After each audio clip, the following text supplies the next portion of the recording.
قرآن مجید میں ایک ہے کہ سچے اہل ایمان تو وہ ہیں جن کے سامنے اللہ کا ذکر ہو تو وہ لرز جاتے ہیں،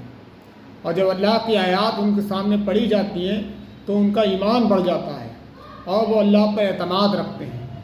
یہ ایمان والوں کی ایک نشانی ہے کہ جب ان کے سامنے اللہ کا ذکر ہو تو وہ لرز جاتے ہیں، ڈر جاتے ہیں، کانپ جاتے ہیں، اور جب ان کے سامنے وہ آیات پڑھی جاتی ہیں تو اللہ تعالیٰ پر ان کا ایمان، آخرت کے دن پر ان کا ایمان اور بڑھ جاتا ہے، یعنی ان کے ایمان میں اضافہ ہوتا ہے،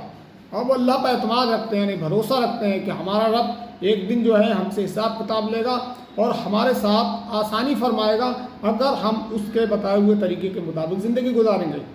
تو اللہ تعالیٰ اس میں کہہ رہا ہے کہ ایمان والوں کی نشانی یہ ہے کہ ان کے سامنے جب میرا ذکر ہوتا ہے، میری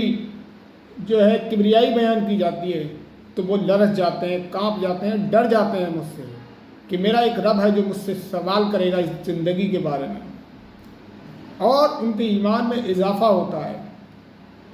اور وہ اللہ تعالیٰ پر پورا بھروسہ اور توکل رکھتے ہیں، اور ایمان والوں کو اللہ ہی پر بھروسہ رکھنا چاہیے۔